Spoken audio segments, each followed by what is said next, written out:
Hi, I'm Matt. And I'm Dee Dee. We are the hilarious outcome of opposing brains sharing a mutual desire to share knowledge and positive thinking about hemp and cannabis. We are here to tear down the walls built by Big Pharma and other big companies that seek to keep the human race in fear and divided. We are here to shatter the myths about hemp and cannabis and change the stigma of this amazing plant. Welcome to Hempin Happiness with the Hemp Queen And Emperor. Podcast. Join us as we venture into this misunderstood and the unknown. Hey hempsters, it is Dee Dee and Matt here, back at you with some fun statistics today. Sorry, I barely passed that damn class, but oh wait, I dropped it. I ain't gonna lie, I totally dropped that class in college. But we got lots of fun stuff planned today that is a lot more facts based. So hopefully I won't bore you this time. Because, it's all about hemping and fun, right? Hemping and happiness. But thanks for listening to us today. I appreciate it. We appreciate you here. Definitely follow us, like us, leave messages. You got questions for us, reach out. If there's something specific you want to hear, by all means, let us know. We're here to learn too. That's what I like about this, because when I do my little research, then I get to learn even more to pass that along to everybody. So today, Matt, we are going to talk about the future of hemp and what that could mean, even though I can't really predict things, but I got some gut feelings going on. I envision a hemp-fueled DeLorean. When you Would say that be awesome? Where we should. Doc comes out and throws a bunch of hemp into the I love thing it. and fires up the flux capacitor and shoots us into the future. I think that'd be awesome. It's not marijuana. It's CBD. No, they say it's hemp biomass. Hemp biomass could be used as biofuel. I think that would be phenomenal. Yes. Phenomenal. In all seriousness, I think that would be awesome. Yeah. And I get this meme. I get so many people that have sent me this meme about the hemp toilet paper so people can wipe their ass and calm. out. Yeah, and calm their ass down. Yeah. I love that meme. I've gotten it quite a few times. I mean, it's true. I only use hemp toilet paper. Hey, if it was out there, I really would. Mm-hmm. I really would. I'll buy the John Wayne version. Rough and tough, baby. So I think there's a lot of very cool things going on with hemp that people are looking into. I mean, there's hempcrete. So that's right up your alley as far as construction goes. They say it is. I'm retired, but okay. I know. Sorta. I still put you to work every now and again when I need things fixed in the place. But I think hempcrete is freaking huge. It's going to be, I think, at some point in time. I like the idea of hemp bedding and hemp products for animals. I think that is definitely going into the future of things. And they've actually talked about it in the 2023 Farm Bill, proposed some of the things that they're wanting to talk about. But I think the number one thing, even though there's so much tense stuff going on right now in the world, right now, there's the whole issue with Russia and Ukraine and other things that are still very stressful in the United States. The thing is that CBD is still thriving. I think there are more people that are using CBD products, especially millennials, which I think that's freaking awesome. That was the one thing that I found out. I would have thought it would have been Gen X because, we're Gen X. But I found out that there's 49% of millennials are using CBD products in 2022. So I thought that was pretty cool. Gen Z is next. And then all U.S. adults is at 33%. Gen X is at 30%. Baby boomers are only at a 22%. Yeah. Yes. But I am pleasantly surprised at the, I'm going to say 50 and over crowd that we see at our store. Absolutely. Wait, yeah. We're not over 50. Okay. Yeah. Whew. Yeah. That's why I said that. Okay. Because anyone younger than that is my category. I know they're Gen X.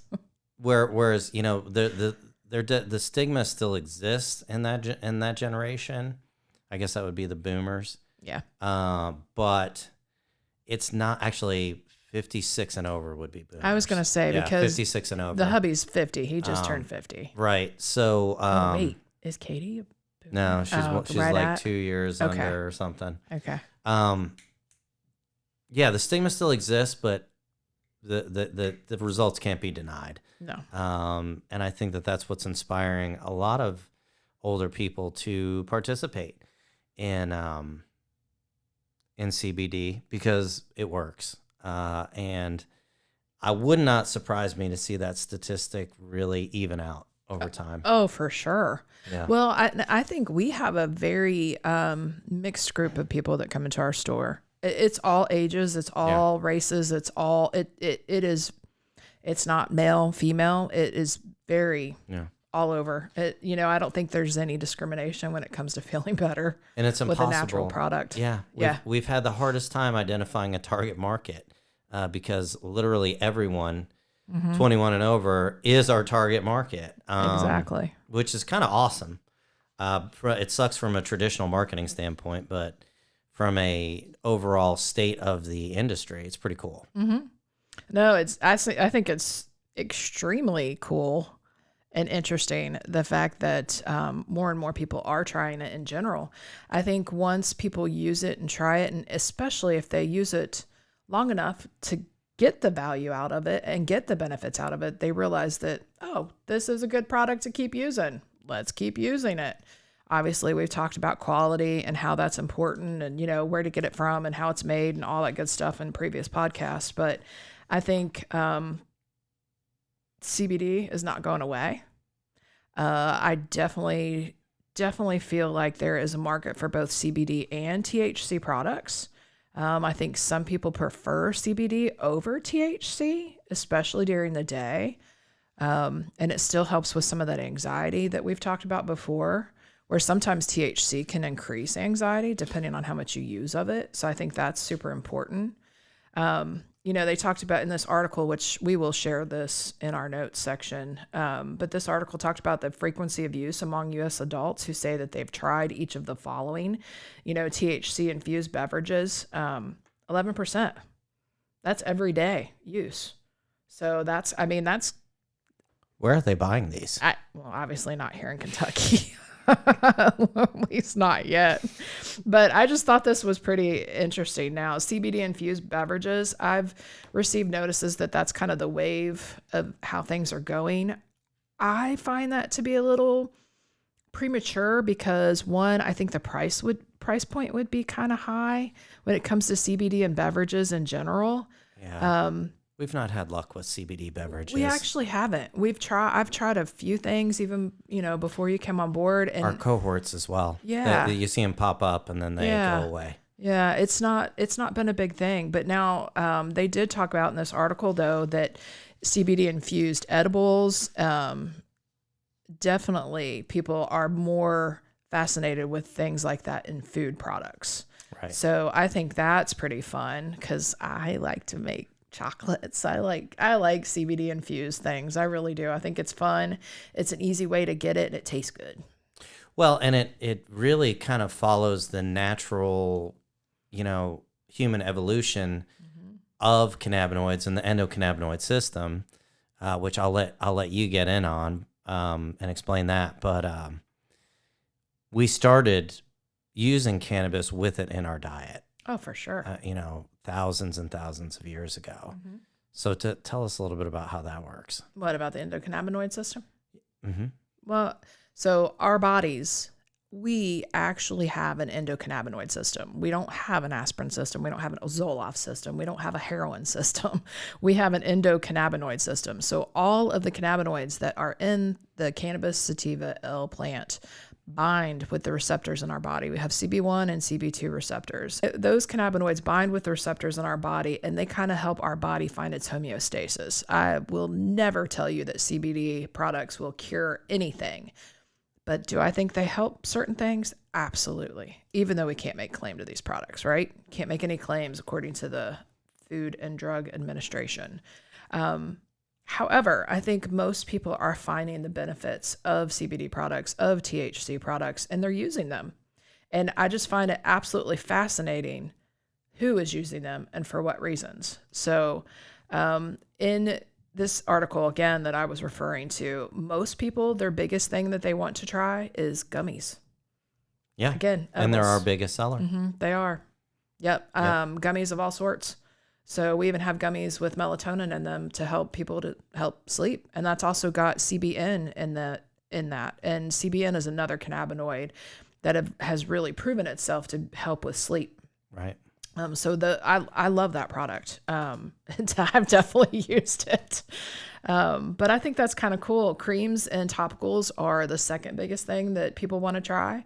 That's usually a nice little gateway, especially for boomers, because if they have been anti cannabis because they've had that shoved down their throats for so long, I think the one thing that the older generation are willing to try is a topical. And then once it works for them, they're like, oh, okay, well, this ain't so bad. I think I can use that. So I think the biggest thing that people are trying CBD products for is pain relief. But millennials, they're I would say pain relief and sleep. Yeah. Well, and anxiety. Mental health. Yeah. So I think mental health is the big thing, that's why a lot of millennials are using it. That's what that article said too, which makes perfect sense considering the pandemic put a lot of people with, it caused a lot of mental health issues. Or it exposed a lot of mental health issues. Good word. Yeah. It was. I'm not going to jump. I could way jump down a rabbit hole on could. Society and mental health in the United States today, but I'm going to skip that. Well, and you should. Shut down. Completely. But when they did these little statistics, they asked what the number one respondents were asked what they believe are the benefits of CBD. And the number one thing was pain relief, reduce anxiety, improve sleep, inhibit arthritis symptoms, offset symptoms of depression, and reduce PTSD symptoms. I will agree with that. Yeah. I will agree with that. So, and I think those are the major things that I think we see people that come into our store for. And I'm sure that's across the industry. I think the number one thing that others would say that are in this industry that I know of, people come in to see them because of anxiety. Right. So I think we have a lot of anxiety in the United States about so many different things. But this article was written by Emily Moquin, and she is a food and beverage analyst in a global intelligence company. So that was kind of interesting to me. I've also done more research about, the whole stigma and being when I started digging into this stuff, there was like 5 pages on Google about how bad THC is and how horrible it is. And oh my gosh, the devil's lettuce, of course. And, there's that whole stigma too. I love that name though.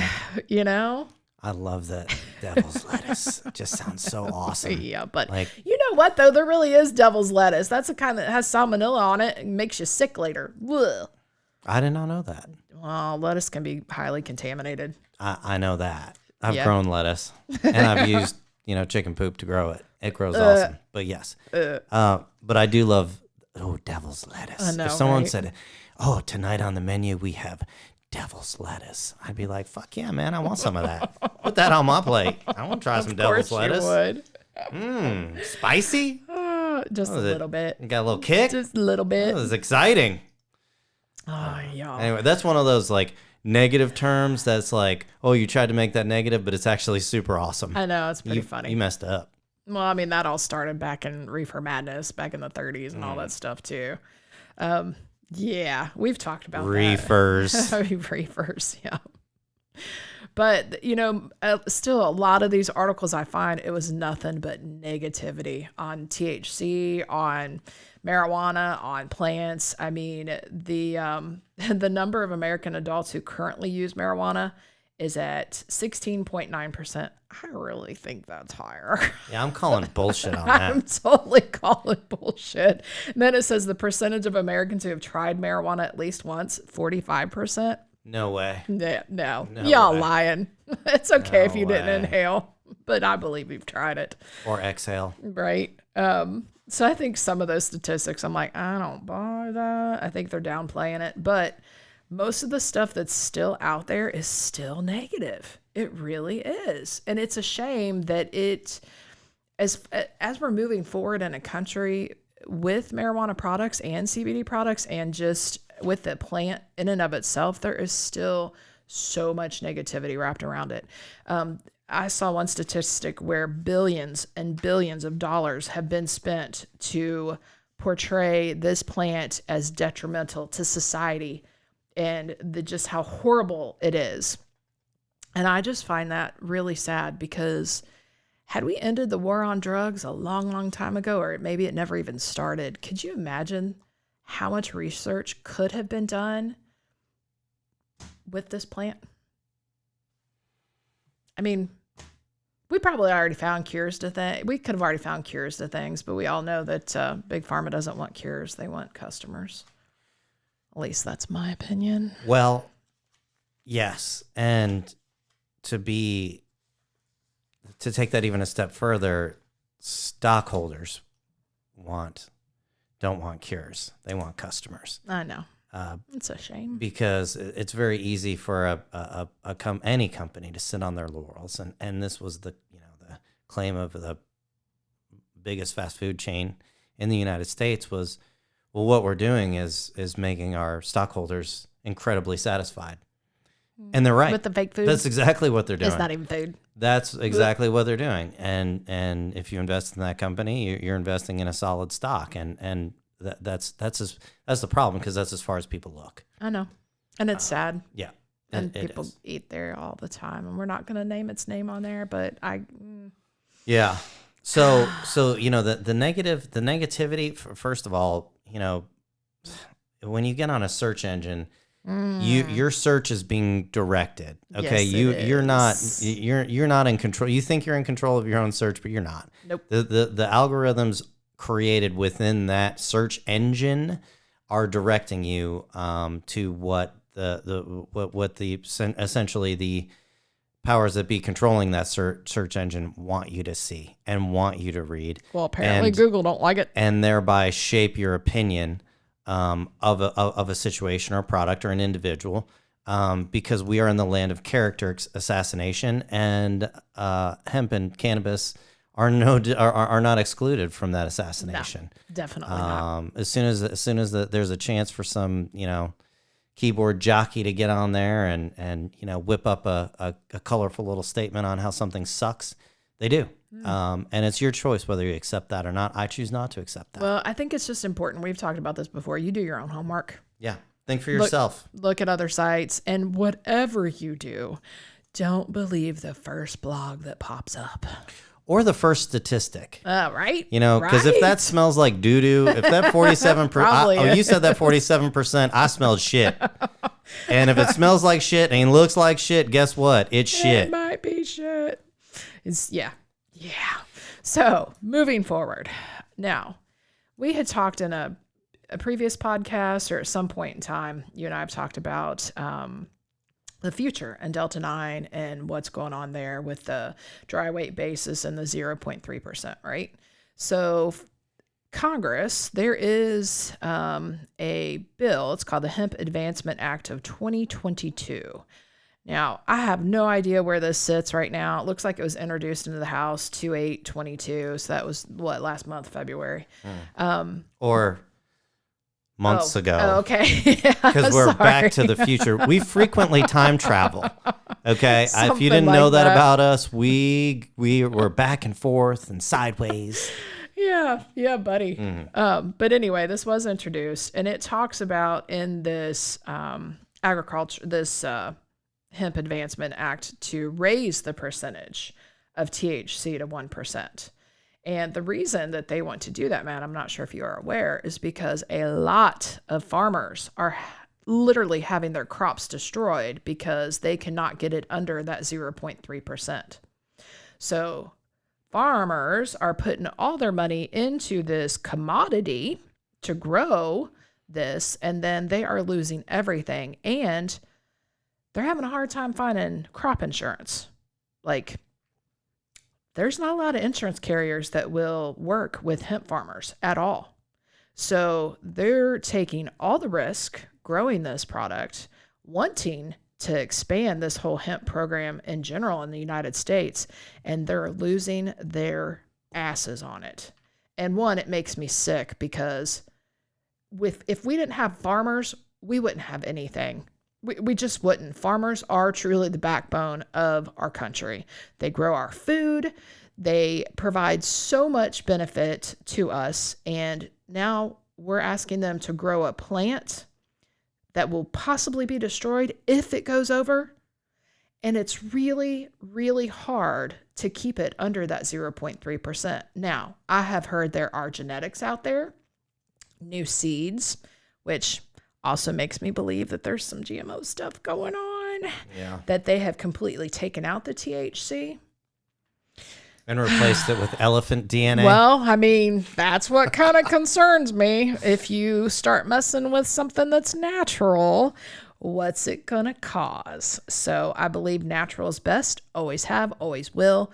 At least I've changed all of that thinking back in 2014. So natural is best, non-GMO, leave it as is, as the plant should be. And hopefully this passes and the limit goes up. Now to it's only going to go up to 1%, but I still think that would give farmers the breathing room that they need in order to keep farming this plant, and not having it destroyed, like just because it's over 0.38 and it's destroyed. Yeah. Well, and I know we've discussed this before, but where did that 0.3 dry weight come from? No. I mean, Yeah, who pulled that out of their ass and was know. like, well, this is a good number. And what's interesting is, all other naturally occurring substances, they don't put that kind of regulation on it. You do realize that Kentucky, the state, was number one in helping to get the hemp farm bill passed, right? Senator McConnell, Rand Paul, I think there's a few others that were really involved in getting the 2018 farm bill passed. You have to lift something up if you're going to body slam it to the ground. Yes. So they look to Kentucky for that. And I'm just going to leave that there and let people use their own imagination. But I do like the thought of it being up to 1%. Now, is that going to increase the product level for Delta 9 products? Not according to this. They're going to leave that part as the 0.3%. It's fine. That's fine. Yeah. I'm totally fine with that. Leave it as is. But then now I don't know, again, where this bill is right now. So we'll leave that as that, and we'll put that in our notes. So if y'all are interested, you can follow up with that. Now, the 2018 Farm Bill had limits as to how long that would be in effect. So that brings us to the 2023 Farm Bill. Now, there has been a lot of chitter chatter because, I'm involved in all those I get tons of emails and I read a lot of stuff. But there's a lot of chitter chatter about completely regulating Delta 8 products. And this is federal. Delta 8, Delta 9, the Delta 10, THCO, any designer cannabinoids, as some of them are calling them. Some hemp enthusiasts are wanting to completely do away with all of that because they truly feel that hemp is only meant for fiber and seed products. So to that, I disagree 150 billion%, because as we've stated, we have a wonderful CBD business and we help a lot of people with our products. That includes all of the cannabinoids. So obviously I'm going to disagree with that. And I believe that if we're moving forward as a country, hemp and marijuana products can coexist. And I will say that again, hemp and marijuana products can coexist. Yes, it's the same plant. We didn't distinguish the percentage amount, so we will go with that. But in this new 2023 Farm Bill, they list some of the things that they're talking about. They talk about food safety, and that kind of falls in with the hemp stuff as well. I think in the state of Kentucky, they couldn't do something with bedding. Like they couldn't even use the spent hemp for bedding for animal feed or animal feed. And, there's still a lot of nutrients in that. Even after they run it through the extraction machine, there is still like protein in it. There's still omega-3s, omega-6s, even though I'm not making claims. There's still good stuff in that hemp that can be used for other things instead of going to a landfill. Why not use the entire everything that plant has to offer? Yeah. I mean, it absolutely. makes sense to me.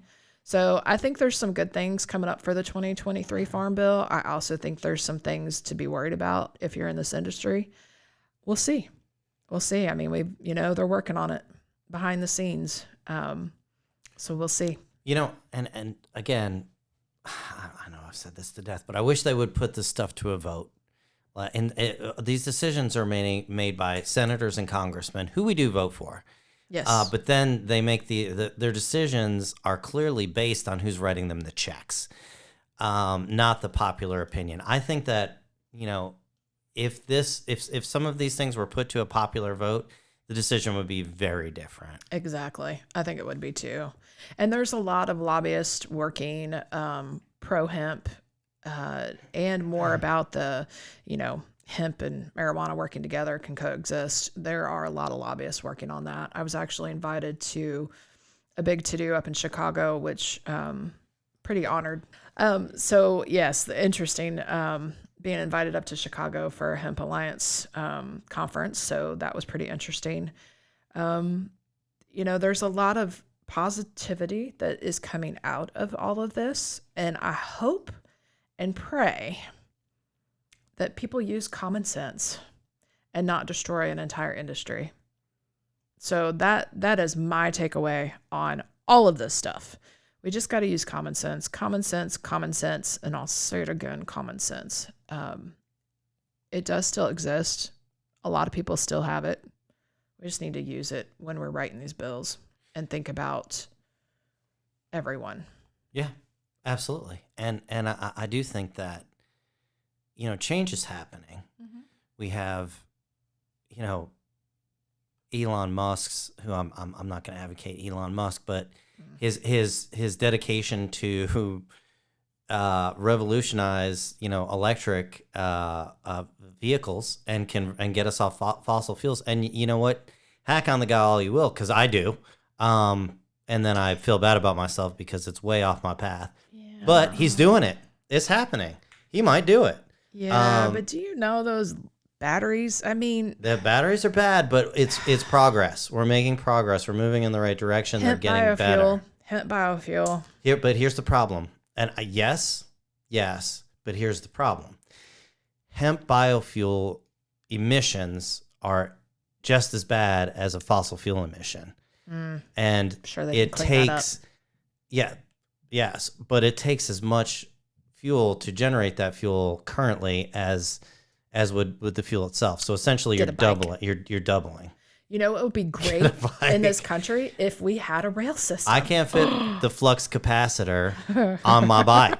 No, okay? you can't. Nuclear. We're going nuclear. I still want the hoverboard, man. I'm a mile and a half to my store. If I can just do the hoverboard, that'd be so much fun. But no, I mean, as far as advancements, I think there's CBD is not dead. No. Hemp products are not dead. They're not going anywhere. And hopefully the future reflects that. And I hope our farmers are taken care of. I hope our processors are taken care of. I hope that we can continue to move forward with this plant. I feel good about it because things are changing and people are changing. And people are becoming more aware because it's gotten to the point where the whole machine has become so wrong that it can't be ignored. And, you can't be it's hard to be a sheeple now.